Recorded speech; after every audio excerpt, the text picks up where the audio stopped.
ॐ सहनावतु सहनौ भुनक्तु सह वीर्यं करवावहै तेजस्विनावधीतमस्तु मा विद्विषावहै। ॐ शांति शांति शांति।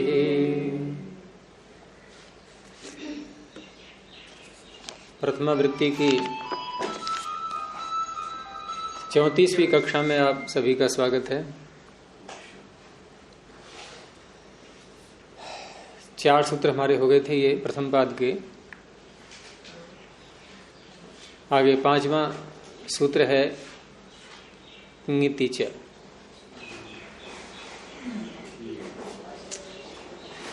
और पीछे जो इको गुण वृद्धि सूत्र आया था उसकी अनुवृत्ति यहां भी आएगी, क्योंकि इको गुण वृद्धि जो गुण वृद्धि प्राप्त कराता है उसी का निषेध न धातु लोप आर्ध धातु के ने किया और उसी का निषेध किंगति च कर रहा है। इसलिए न धातु लोपे सूत्र से न की अनुवृत्ति भी ले आएंगे, एको गुण वृद्धि भी और न भी। और ये निषेध का जो न है ये आगे भी सूत्र में जाएगा दीधी बेबीटाम में, वहां तक ये प्रकरण पूरा हो जाएगा। फिर अन्य संज्ञाएं चलेंगी आगे। तो किंगिति च कितने पद हैं इसमें? 2। किंगिति ये पहला सप्तमी का एक वचन, सप्तम्येक वचनांतम च अव्यपदम। पदच्छेद और विभक्ति के बाद क्या करते हैं? यदि कोई समास वाला शब्द है तो समास को दिखाएंगे। तो इसमें समस्त पद है किंगिति, और किंगिति में 2 समास आएंगे। पहले द्वंद्व समास करते हैं, और द्वंद्व समास में कितने शब्द हैं वो देखेंगे। तो इसमें 3 शब्द हैं, ग भी है, क भी है और ङ भी है। समास करते समय उच्चारण के लिए ग क ङ में आकार को और ले लेंगे, नहीं तो बोलने में नहीं आएगा। आकारांत मान करके विग्रह करेंगे। तो गश्च कश्च ङश्च, ये च लगा करके जो विग्रह करते हैं ये कौन से समास का द्योतन करता है? द्वंद्व समास का। 4 थे द्वंद्व च के अर्थ में। तो गश्च कश्च ङश्च इति ङः।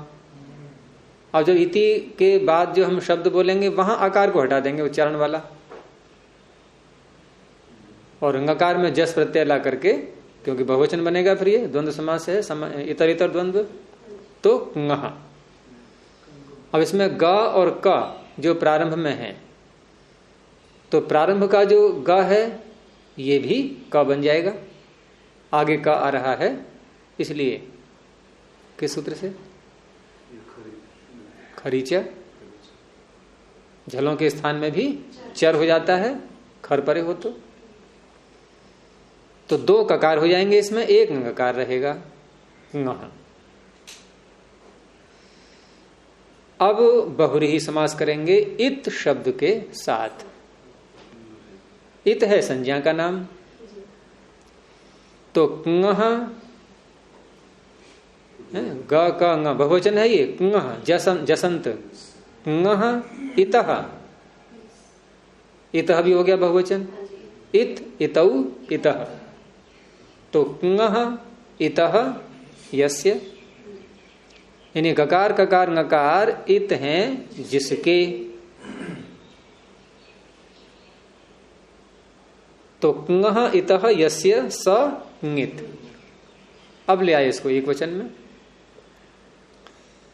और अंत में जो शब्द बोलते हैं बहुरी समास के बाद, विग्रह करने के बाद, तो वहां हम तद शब्द का रूप लाते हैं, उस विभक्ति का, उस वचन का, कि जिस विभक्ति और जिस वचन का शब्द सूत्र में आया हुआ है। जैसे किंगिति कौन सी विभक्ति का कौन सा वचन है? सप्तमी का, सप्तमी का एक वचन। और यहां तद शब्द का सप्तमी का एक वचन क्या बनेगा? तस्मिन। तो तस्मिन किंगिति, ये शैली आगे सर्वत्र ध्यान रखना है।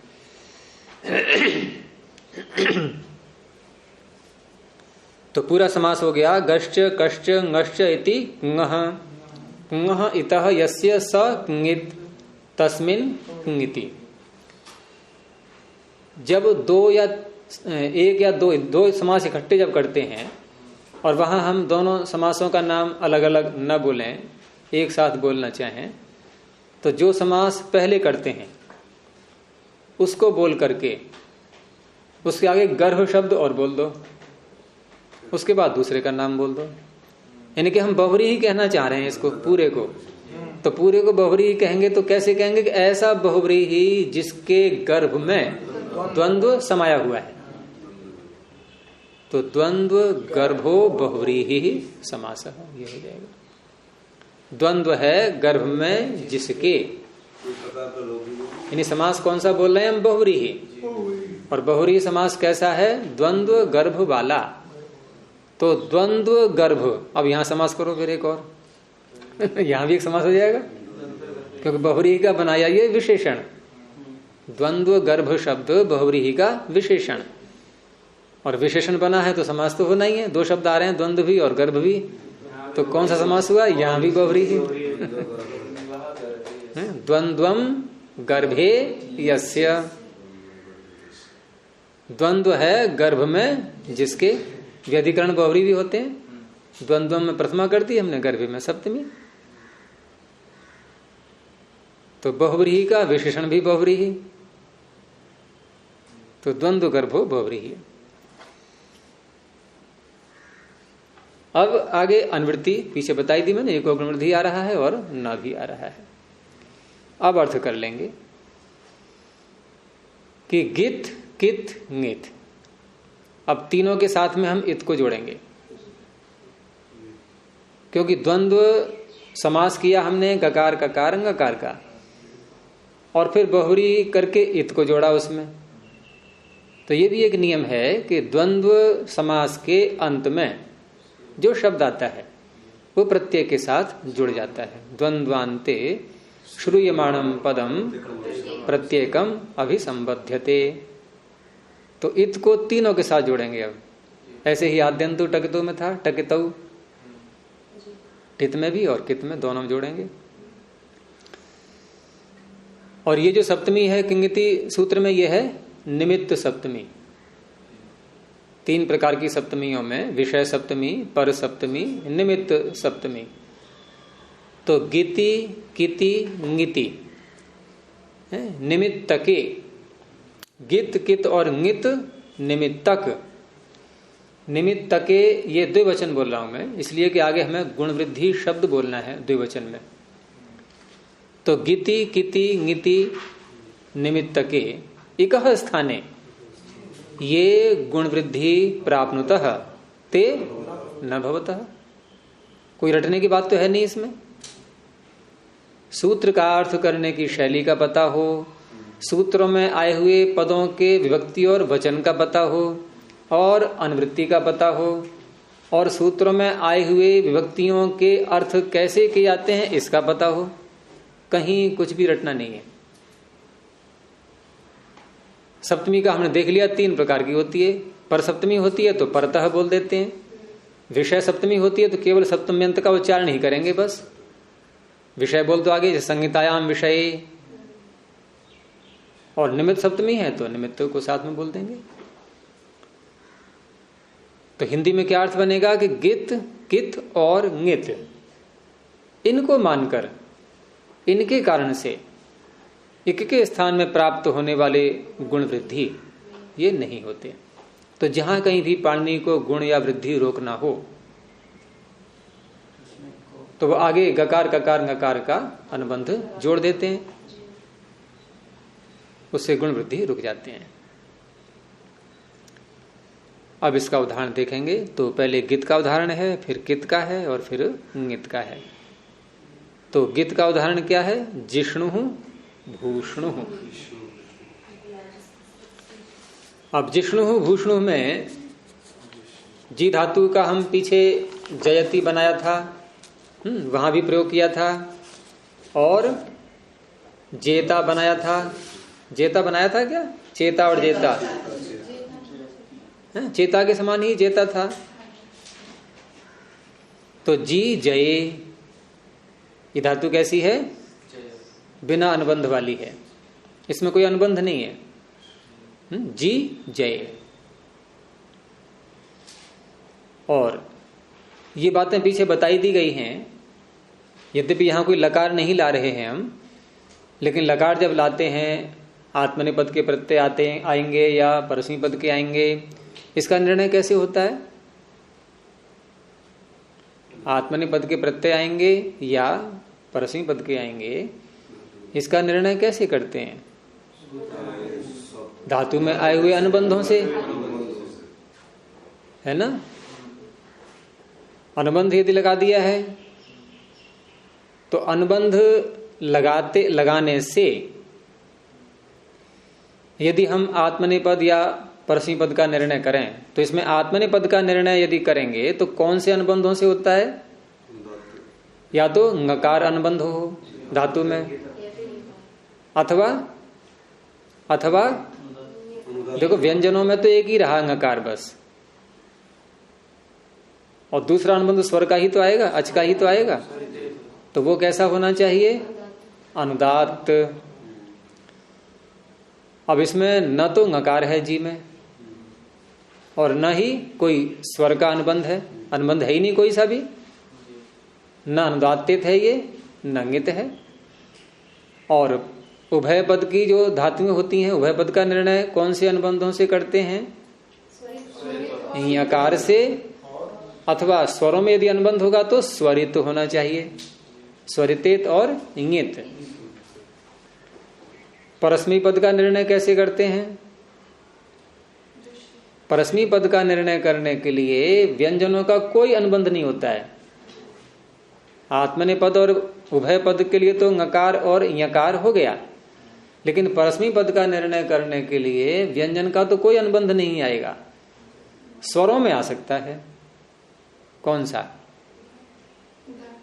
हमने अनुदात्त का निर्णय कर लिया, स्वरित का कर लिया, बचा एक उदात्त। तो उदात्तेत धातु यदि होगी तो उससे परस्मी पद होगा। लेकिन ये कैसी है? ये उदात्तेत भी नहीं है। तो परस्मी पद अब दो तरह से आ सकता है। एक तो उदात्तेत होने पर, अथवा कोई भी अनुबंध न हो, कोई भी, जैसे भू सत्तायाम है कोई अनुबंध। अब आ गया समझ में? या तो कोई भी अनुबंध न हो या उदात्त हो, व्यंजन वाला कोई भी नहीं, क्योंकि ये शेष बन जाएंगे। क्योंकि शेष किससे कहा गया है? हैं?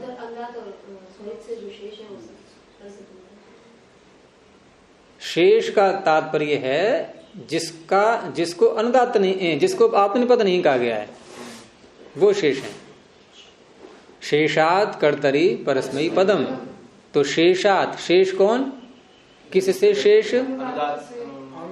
आत्मनेपद से। उभय पद से क्यों नहीं कहा?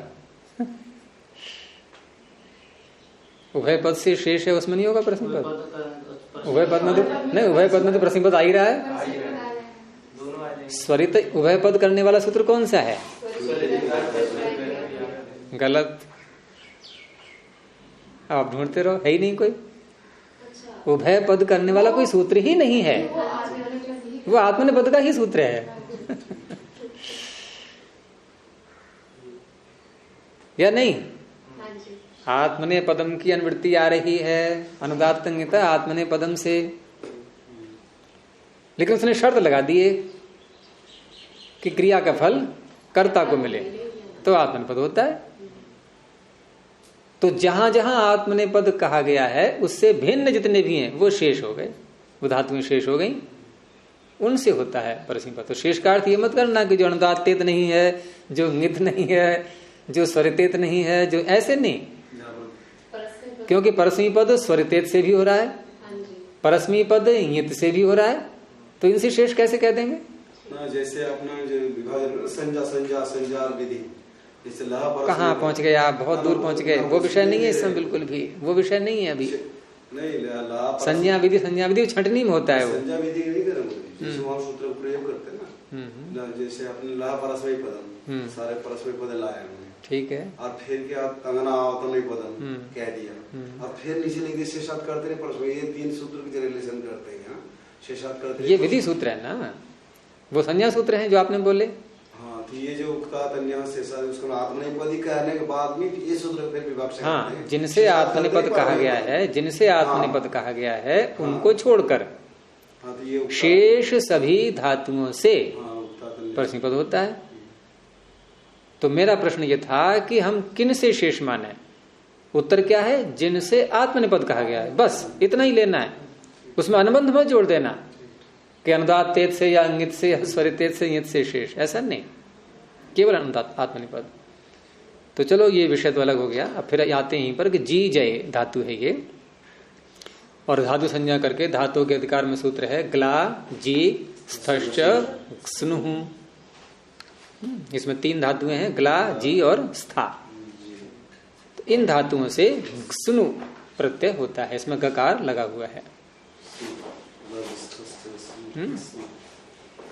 यहां झलाम जशुनते क्यों नहीं लगाया सूत्र में? सकार आगे आ रहा है नहीं, वो झलाम सुनते नहीं, ये खरीच खर परे है कि नहीं? खर में सकार आ गया तो ककार क्या होना जाना चाहिए? ककार ग्ला जी स्थश्च स्नु। लेकिन ककार करेंगे तो गित कैसे अर्थ निकलेगा? इसलिए यहां पर स्पष्टता के लिए गकार ही समझे हम उसको, तो पाणिनि ने यहाँ पर खरीचा नहीं लगाया है। लग तो रहा लेकिन हाँ, लगाया नहीं, गकार को दिखाना है इसलिए। तो इस धातु, इन 3 धातुओं में ये भू तो आई नहीं, वे जी, हाँ नहीं जी, हाँ जी तो आ गई, ठीक है। तो जी धातु से कौन सा हो गया? स्नु प्रत्यय। अब स्नु में गकार की संज्ञा हो जाएगी, किससे? लशक्व तद्धिते। रह गया स्नु, जी स्नु। अब स्नु प्रत्यय कैसा है? ये 2 नामों में से कौन सा नाम? आर्ध धातुक, तिंग और शित न होने से, और आर्ध धातुक नाम हो गया इसका। और अंग संज्ञा करके अंगस्य के अधिकार में पहुंचेंगे।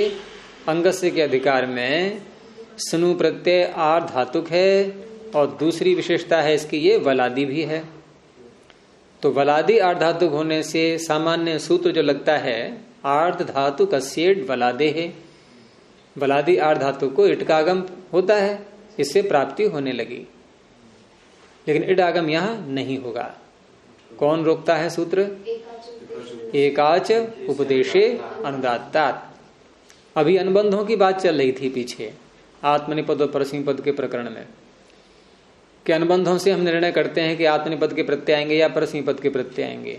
ठीक ऐसे ही जो अनुबंध नहीं होते हैं धातुओं में, जो अच हैं और जो अनुबंध के रूप में नहीं है, जो अनुनासिक नहीं है, जैसे जी में जो ई है ये कैसी है? निरनुनासिक। यदि अनुनासिक होती है तो इसकी तो संज्ञा हो जाती। तो जो अनुबंध नहीं है ऐसे अच धातुओं में जो विद्यमान रहते हैं, उनके आधार पर इट का और अनिट का निर्णय होता है। अनुबंधों के द्वारा आत्मनेपद परस्मैपद का निर्णय होता है, और जो अनुबंध नहीं है, अनुबंध में तो स्वर भी आ गए, व्यंजन भी आ गए, और जो अनुबंध नहीं है वो केवल स्वर, उनके आधार पर ये निर्णय होगा कि धातु से इडागम होगा या नहीं होगा। तो इडागम जब होता है उस अवस्था में पाणिनि उस अच को उदात्त पढ़ते हैं। इडागम नहीं करना है तो उस अच को अनुदात्त पढ़ते हैं। तो जी में ई उदात्त है या अनुदात्त है, इसमें स्वरित का प्रसंग नहीं आता है, कभी भी ध्यान रखना। धातुओं में जो अच शेष रह जाते हैं अनुबंध हटा करके, उनमें विद्यमान अच कभी भी स्वरित नहीं होगा। दो में से ही एक होगा, या तो उदात्त या अनुदात्त। उदात्त होगा तो धातु से आगे आठ धातु को इट का आगम होगा। उदात्त नहीं है, अनुदात्त है, तो इडागम नहीं होगा।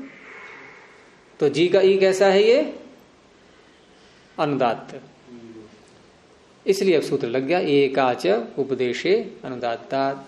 उपदेश अवस्था में ही जो धातु एक अच वाली हो और साथ में उसमें जो अच है वो कैसा हो? अनुदात्त हो, तो उससे इट का आगम नहीं होता। उससे उत्तर ऊपर से आ रहा है नेड अनुवृत्ति, नेड वशीकृति।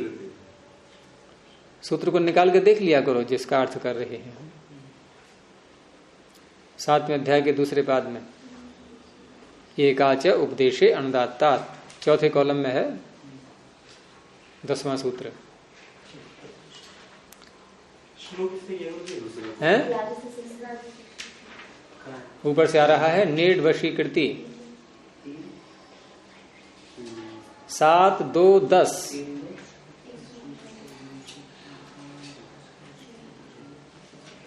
हो गया। तो नेट ऊपर से मृत्यु आ रही है, न इट का आगम नहीं होता। तो उपदेश में ये धुत बहुत लगता है, ये एकाच उपदेश अनुदात्ता। जहां जहां भी इट का कहीं निषेध दिखाई दे रहा हो, इसी सूत्र से करते हैं। जैसे पा धातु का क्या बनता है? उसमें लिरिट लकार में पास्यति। कहां हुआ इट? तो पा में आ कैसा है? अनुदात्त। अब या तो पहले से पता हो मैं ये अनुदात्त है, या ये पता हो कि इडागम नहीं होता है। इसमें दो में से एक बात तो पता हो। कैलेंडर कैसे देखते हैं? या तो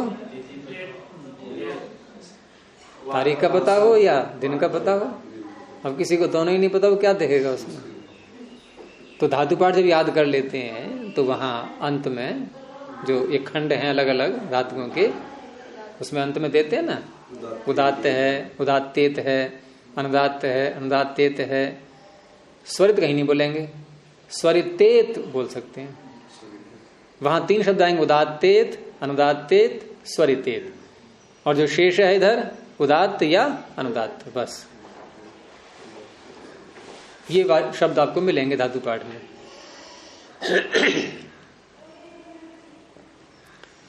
तो इट का हो गया निषेध। अब यहां पर इस समस्या से तो निबट गए। अब गुण की बात आई, क्योंकि आठ धातु प्रत्यय परे है, तो सार्वधातुकार धातु कयो हो, ये सूत्र लगना ही है।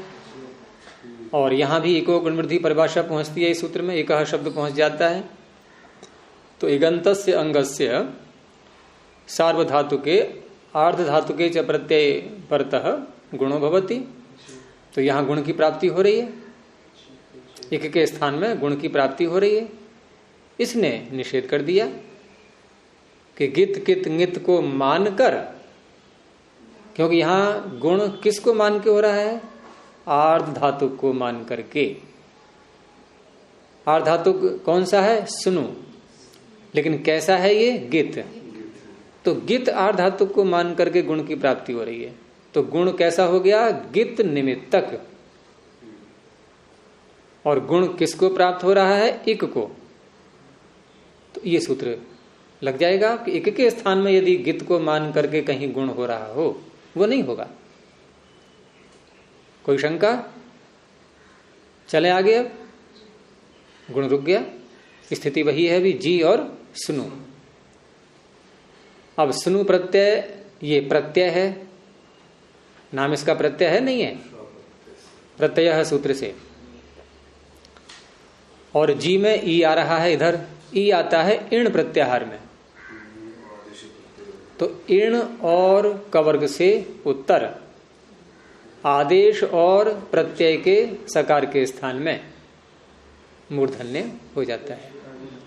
आदेश प्रत्ययो हो, सूत्र निकाल लो 8वें अध्याय के 3रे पाद में 4थे कॉलम में। आदेश प्रत्ययो हो, ऊपर से अनुवृत्ति किस किस की आ रही है, इण को पूरा सूत्र आ रहा है, अपदांत से मूर्धन्य आ रहा है, और सहेह साडह सह, यहां से सह आ रहा है, बस। तो इण को पंचमी, इण को इण कवर्गाभ्याम उत्तरस्य आदेश प्रत्ययो सकारस्य मूर्धन्यादेशो भवति, बस।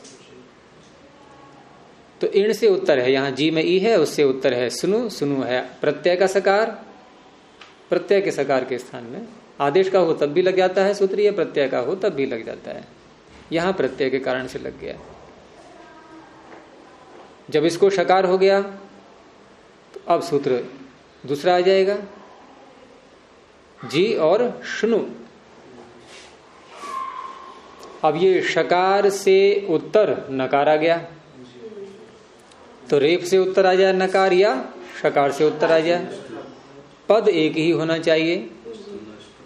तो रसाभ्याम नोणः समान पदे, रसाभ्याम पंचमी का द्विवचन, रेफ और शकार से उत्तर। नह कौन सी व्यक्ति है, षष्ठी का एक वचन। णः कौन सी व्यक्ति है, प्रथमा का एक वचन। तो ये दोनों एक से दिख रहे हैं, नह और णः। तो मूल शब्द क्या है दोनों में, दोनों में मूल शब्द क्या क्या बनेगा, नह में मूल शब्द क्या बनेगा, नकार। णः में मूल शब्द क्या बनेगा, फिर सोचो, नह में नह है षष्ठी का एक वचन, तो मूल शब्द क्या बना, नकार। णः है प्रथमा का एक वचन, तो मूल शब्द क्या बना, ण, अकार सहित, ठीक है ना। एक में अकार नहीं है, एक में अकार है, तो नकार को नकार हो गया जिष्णु, और स्वाद्य उत्पत्ति होकर के जिष्णु हूं, ठीक है। इसी प्रकार से ग्लाजिस्थश्च ग्स्नु सूत्र के आगे सूत्र क्या है,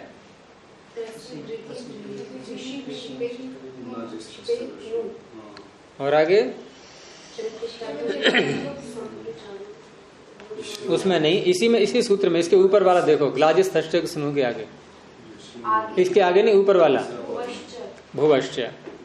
तो इस सूत्र में भुवः की अनुवृत्ति भी आ रही है, तो पूरा अर्थ इसका बनता है ग्ला, जी, स्था और भू, इन धातुओं से स्नु प्रत्यय होता है।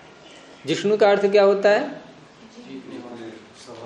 जीतने के स्वभाव वाला, जिसका स्वभाव ही जीतने का है। परमात्मा का जीतने का स्वभाव होता है हारने का, तो परमात्मा जिष्णु है। क्या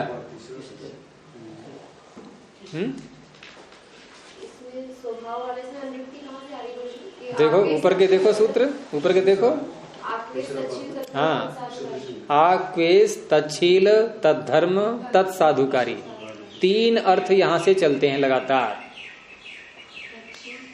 आगे आने वाले जो सूत्र हैं ये सब प्रत्यय करने वाले इन्हीं 3 अर्थों में प्रत्यय करते हैं, या तो उसका स्वभाव है, अथवा उसका धर्म है स्वरूप, अथवा उस क्रिया को अच्छी प्रकार से करने वाला है साधुकारी, कुशल है उस क्रिया में। हाँ, तच्छील तद्धर्म तत्साधुकारी, ये चलते हैं आक्वे क्वी प्रत्यय तक,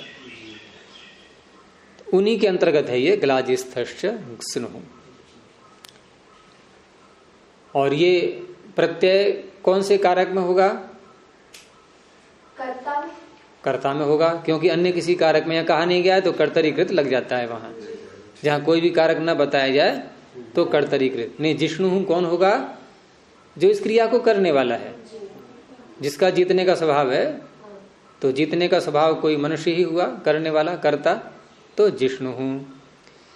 ठीक इसी प्रकार से भू धातु से भूष्णु। इसमें कोई भी नया सूत्र नहीं लगा है। और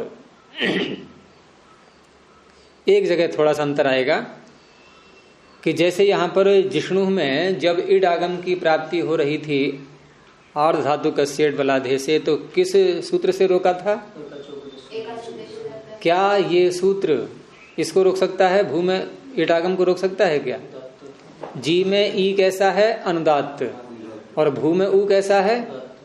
उदात्त है। कैसे पता लगा? देखो, धातु में इडागम होता है या नहीं होता, इसको मैंने पीछे भी एक बार बताया था कि हम अगर इसकी जांच करें तो कौन सा रूप हमें कौन से लकार का याद रहना चाहिए? लुट लकार का। लिरिट से कभी निर्णय नहीं होता है, ध्यान रखना। अगर लिरिट से निर्णय करोगे तो करिष्यति में धोखा खा जाओगे, क्योंकि लुट में क्या बनता है? कर्ता, करता रहो, करता रहा। तो क्री में री कैसा है? क्री में री कैसा है? करिष्यति को देख के निर्णय करेंगे या कर्ता को देख के? कैसा है? अनुदात्त। ठीक है। भू का क्या बनता है लुट में? भविता। तो कैसा है भू में? ऊ उदात्त है। तो एकाच उपदेश अनुदाता थे, इट को रोक पाएगा? नहीं रोकेगा। तो निकालो वही प्रकरण फिर, एकाच उपदेश अनुदाता का। फिर दोबारा देखो 7वें अध्याय के दूसरे पाद में 10वां सूत्र। क्योंकि नेट वशीकृति से जो नेट चल रहा है आगे के लिए, ये कुछ दूरी तक जाएगा, तो हम और कोई सूत्र देखेंगे अब, क्योंकि इट को तो रुकना पड़ेगा आपको, नहीं तो क्या बनता? भविष्णु। और बनाना क्या है? भूष्णु। भूष्णु का अर्थ क्या हो जाएगा? होने के स्वभाव वाला। तो बोलो आगे सूत्र कोई इसके निषेध करने वाले सूत्रों में कोई तो बोलो आगे। और आगे, और आगे, इतनी दूर क्यों पहुंच गए? इसके ठीक आगे क्या बोला था वो छिपा गए। बस यही तो लगना है। श्री और उकहा। श्री धातु का नाम है। उक क्या है? प्रत्याहार। तो अंत ले लेंगे, जोड़ देंगे इसमें, उगंत है। श्री और उगंत ऐसे जो अंग हैं, उनसे उत्तर भी इडागम नहीं होगा। किति। अब यहां भी गकार को जोड़ लिया गया है, और यहां गकार को जोड़ करके उस ग को भी का कर दिया गया है। तो दो का हो गए ना, तो दो का में एक का हम लोग भी कर सकते हैं, है ना। तो श्रीयुका किति, श्रीयुका किति, तो वहां गित कित दोनों अर्थ ले लेते हैं, ऐसा भाष्यकार ने महाभाष्य में स्वीकार किया हुआ है। तो उगंत धातुओं को गित कित प्रत्यय परे रहते इडागम नहीं होता। हाँ, उक प्रत्याहार। भू धातु कैसी है? उगंत है, भू ऊ अंत में आ रहा है, तो इस सूत्र से यहां पर इट का निषेध होगा। अब आप किसी का परीक्षण करना हो तो ये उदाहरण याद रख लो। कौन सा? भूष्णु हूं। क्या परीक्षण करेंगे आप ये पूछेंगे यहां इडागम क्यों नहीं हुआ। अब थोड़ा बहुत जी व्याकरण पढ़ा है तो सीधा ध्यान उसका कहां पहुंचेगा? एकाच उपदेशन तक। ये मुख्य सूत्र है तो मुख्य, लेकिन जो बिल्कुल नहीं पढ़ा उसके लिए ये भी विशेष बन जाता है। फिर सामान्य है वैसे, ये मुख्य का तात्पर्य यहां पर अधिक लगने वाला। अधिक लगने वाले को सामान्य भी कह देते हैं हम, लेकिन जिसको श्रीयुका किति याद नहीं है वो इससे उत्तर नहीं दे पाएगा। तो इस तरह से बन जाएगा भूषण हूं। और इसमें गुण की प्राप्ति वैसे ही दिखाएंगे। ये तो इट की बात हो गई थी, गुण की प्राप्ति उसी से होगी, सार्वधातु का धातु कयो से, और किंगति च निषेध कर देगा। चलें आगे। आगे है चितः। तो चितः में धातु ची चयने, और यहां रह गया अनुबंध हटा करके ची। और धातु के अधिकार में वहां एक भूते का अधिकार भी चलता है। धातु के अधिकार में भूते सूत्र निकालो। धातु के ही अधिकार में आगे बढ़ो तो एक जगह दूसरे कॉलम में छोटा सा सूत्र भूते दिखाई देगा। 84 संख्या पर दूसरे पाद में, तीसरे अध्याय के दूसरे पाद में मिल गया। तो भूते के अधिकार में जहां तक इसका अधिकार चल रहा है, तो उसी के अधिकार में एक सूत्र छोटा सा और आ रहा है तीसरे कॉलम में, निष्ठा। मिल गया। अब क्या अर्थ बनेगा इसका? इसका अर्थ याद करना है। अरे निष्ठा है, सूत्र में आ गया, भूते पीछे से आ रहा है, धातु पीछे से आ रहा है, तो धातु हो अर्थात धातु मात्रात, क्योंकि कोई विशेष धातु का नाम नहीं लिया गया है। धातु मात्रात भूते भूतकाले निष्ठा प्रत्यय भवति, ये सूत्र का अर्थ हो गया। अब निष्ठा किसे कहते हैं ये प्रश्न उठेगा, तो संज्ञा सूत्र विद्यमान है पहले ही पाद में। 2 प्रत्ययों का नाम है निष्ठा, प्रसिद्ध है ये, क्त और क्तवतु। क्त क्तवतु निष्ठा, इसने बता दिया, इसने समस्या हल कर दी कि इन 2 का नाम निष्ठा है। तो किसी भी धातु से भूतकाल में क्त और क्तवतु ये 2 प्रत्यय होते हैं। इन दोनों प्रत्ययों को हम किस अर्थ में माने, ये वाला अर्थ नहीं, ये भूतकाल में तो हो ही रहा है, लेकिन ये कर्ता को कहेगा या कर्म को कहेगा या भाव को कहेगा, ये निर्णय कैसे होता है? तो क्त और क्तवतु दोनों के अलग अलग नियम हैं। क्त प्रत्यय अपवाद सूत्रों को छोड़ करके अन्य सभी स्थानों पर ये भाव और कर्म में होता है। तयोरेव कृत्य क्त खलर्थः, क्योंकि कर्तरी कृत ने तो सामान्य रूप से सारे प्रत्ययों को कर्ता में कह दिया। अब उसके आगे जो सूत्र आ रहे हैं ये कर्तरी कृत के अपवाद हैं। कर्तरी कृत ने सामान्य रूप से कर्ता में सबकी प्राप्ति दिखा दी, तो क्त प्रत्यय भी कर्ता में आने लगा। उसके लिए फिर आगे निर्णय किया गया कि तयोः एव, तयोः कयोः भावे कर्मणि च, ये कहां से आ रहा है? लह कर्मणि च भावे चा कर्म के अभ्यास से। तो कृत्य जो कि 6 प्रत्यय हैं, और क्त और खलर्थ, खलर्थ में विधीयमान प्रत्यय ईशद दुह सुषु कृच्छ्रा कृच्छ्रार्थेषु खल, और इसके अर्थ में अन्य प्रत्यय। तो खलर्थ कौन सा कहलाता है? ईशद दुह सु, थोड़ा कठिन सरल, ठीक है। ईशद दुह सु, ईशद थोड़ा, दुह कठिन, सु सरल, ये खल के अर्थ होते हैं। इन्हीं अर्थों में और भी प्रत्यय हैं। तो ये प्रत्यय भी भाव और कर्म में होते हैं, और क्त प्रत्यय भी होता है। क्तवतु छूट गया अब ये, तो क्तवतु किस में होगा? कर्ता में, कर्तरीकृत बैठा हुआ है, इनका ऐसे निर्णय होता है। तो ची धातु से धातु के अधिकार में निष्ठा सूत्र से निष्ठा प्रत्यय आ गया। अब निष्ठा में हमें कौन सा लेना है? 2 प्रत्यय हैं, ये हमारे ऊपर हमें बनाना क्या है? चितः बनाना है तो क्त लाएंगे, चितवान बनाना है तो क्तवतु ले आएंगे। तो चितः बनाना है, क्त प्रत्यय आ गया, ककार हट गया, अनुबंध। अब त प्रत्यय ये आर्धातु का है कि सार्वधातु को? इसमें भी सोचना पड़ रहा है क्या? या ता आताम झ पे ध्यान पहुंच गया?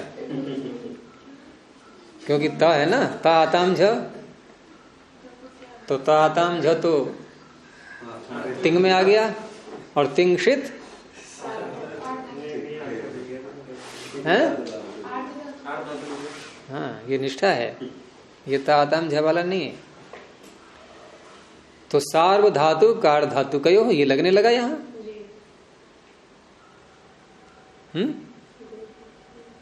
क्योंकि गुण करेगा ये तो। और इडागम की भी तो यहां प्राप्ति दिखाएंगे। आर धातु का सेठ बलादे से इडागम की प्राप्ति हो रही है, वही प्रक्रिया है। किससे रोकेंगे? एकाच उपदेश अनुदात्ता। तो ची में ई कैसा है?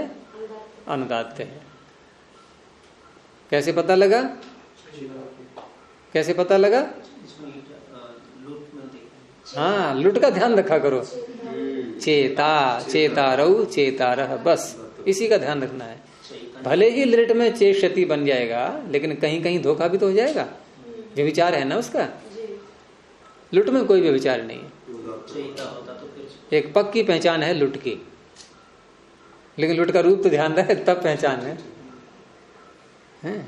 कि सोहन का घर कौन सा है कि जिस पे कौआ बैठा है। अब गए आगे तो कौआ तोड़ गया, अब ढूंढते रहो कहाँ है घर। तो लुट का रूप ही नहीं याद है हमें, वो डिलीट हो गया अंदर से, तो नहीं हो पाएगी पहचान।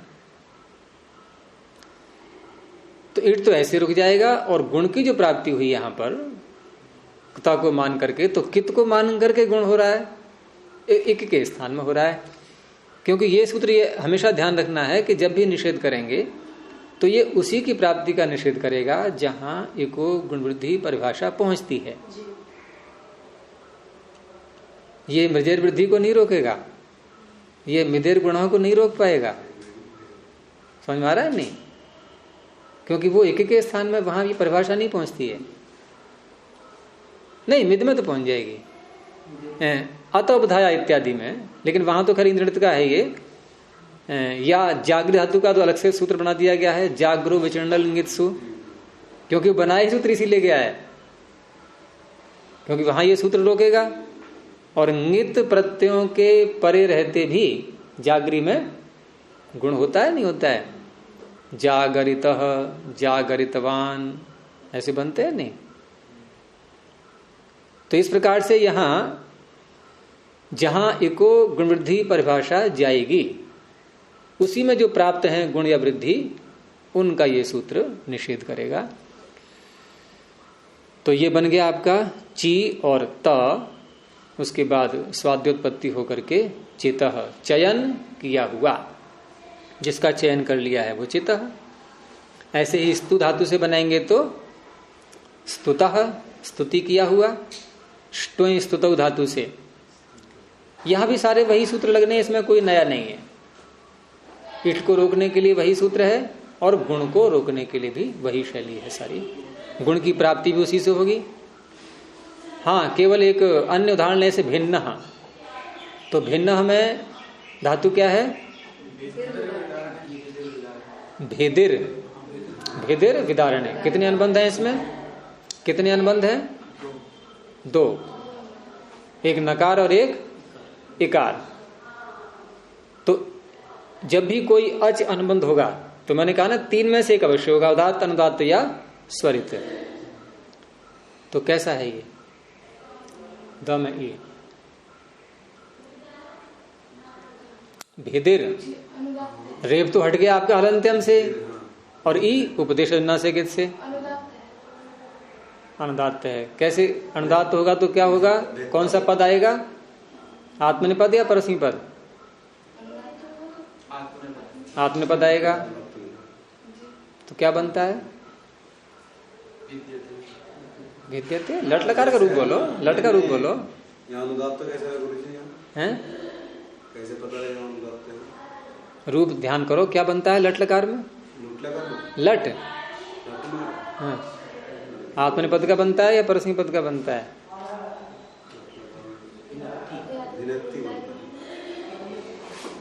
भिन्नति बनता है। केवल भिन्नति ही बनता है। धातु पाठ निकालो। भेदिर विदारणे देखो, भेदिर विदारणे।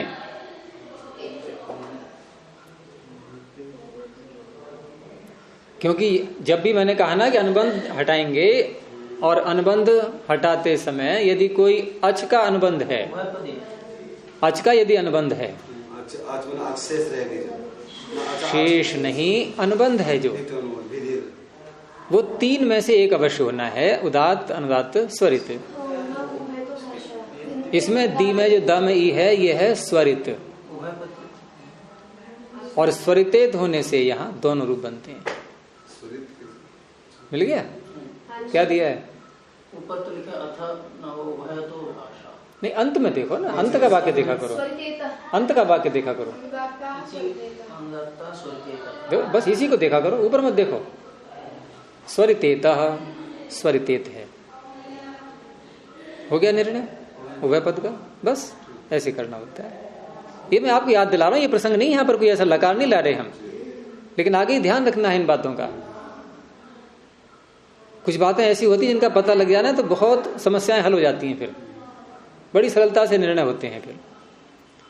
या फिर ये कंठस्थ इतना हो कि तुरंत हम देख सकें क्या है, लेकिन ये एक समस्या आती है सामने। इसमें आप धातु में भले ही कंठस्थ कर लो, लेकिन अंतिम जो वाक्य आता है उस खंड के अंत में वो प्रायः एक जैसे ही लगते हैं सारे, तो वहां यही नहीं चलता पता क्या बोले यहाँ।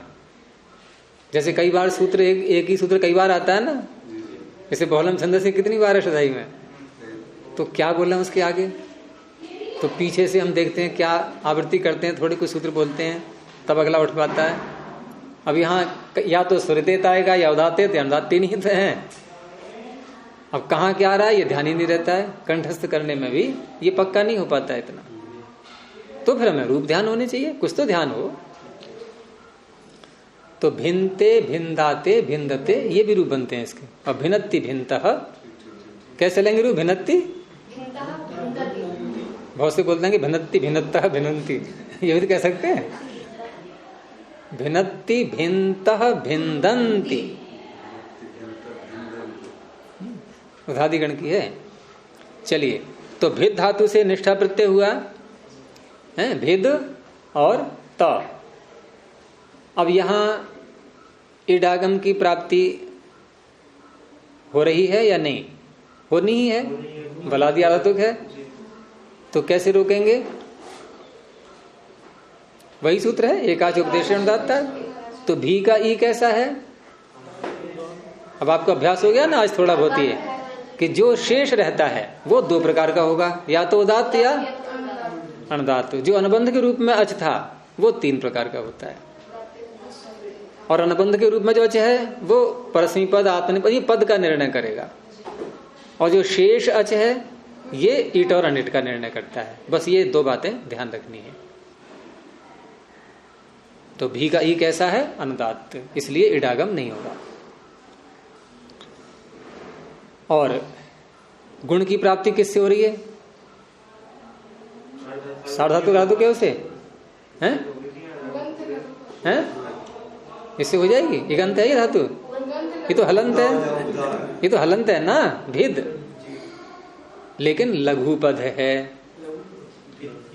उपधा इसका लघु है, तो पुगंत लघुपधस्य च। लेकिन इस सूत्र में भी इको गुणवृद्धि परिभाषा पहुंचती है कि लघुपद जो अंग हैं, लघुपधस्य अंगस्य इकः स्थाने गुणवृद्धि भवतः, गुणो भवतः, यहां गुण का है ये सूत्र केवल। और परे क्या होना चाहिए? सार्वधातुक या अर्धातुक, उसी की अनुवृत्ति आ रही है। तो इस तरह से यहां भी कित को मान करके, निष्ठा जो प्रत्यय है, कित को मान करके गुण प्राप्त हो रहा है, किंगित ने निषेध कर दिया। रह गया फिर वही स्थिति रह गई भिद और त। अब भिद और त यहां जो धातुएं रेफांत होती हैं अथवा दकारांत होती हैं, तो उन धातुओं से उत्तर जब निष्ठा का तकार आएगा तो उसको नकार हो जाता है। र दाभ्याम, द्विवचन है, र हो या द हो, दोनों में से कुछ भी हो। जैसे जीर्ण, शीर्ण, यहां रेफ आ रहा है तो ता को न हो गया। यहां दकार आ रहा है भेद, तो रदाभ्याम, र और द से उत्तर पंचमी का द्विवचन। निष्ठा तह, षष्ठी समास है, निष्ठा का तकार, उसके स्थान में षष्ठी व्यक्ति है, निष्ठा तह, निष्ठा के तकार के स्थान में रसाभ्याम निष्ठा तो नह, नह में कौन सी व्यक्ति है? प्रथमा, नकार आदेश हो जाता है। पूर्वस्य च दह, दह में कौन सी व्यक्ति है? षष्ठी, पूर्व दकार के स्थान में भी नकार, तो ये दो नकार करता है एक साथ। दो नकार कहां करेगा एक साथ? जहां द से उत्तर त होगा और जहां रेप से उत्तर तकार है तो पूर्व से च द लग नहीं पाएगा, वहां केवल तकार को ही करेगा, जैसे जीर्ण शीर्ण। तो इसने दोनों को नकार कर दिया, बन गया भिन्न, द भी न और त भी न, सुआ करके विसर्ग हो गए, भिन्न भिन्नवान। ऐसे ही मृज धातु से करेंगे निष्ठा प्रत्यय, तो मृज में भी इडागम की प्राप्ति दिखाएंगे, एक आचे उपदेश अनुदात्ता से निषेध कर देंगे, क्योंकि री इसमें मृ में कैसा है? अनुदात। और निष्ठा प्रत्यय आया, गुण की प्राप्ति दिखाएंगे, पुगंत लघु पधस्य च से और किंगति च से रोक दिया गया।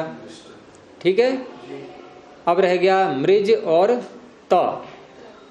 अब क्या करेंगे? पीछे सूत्र बोल चुके थे हम, एक बार लग चुका था।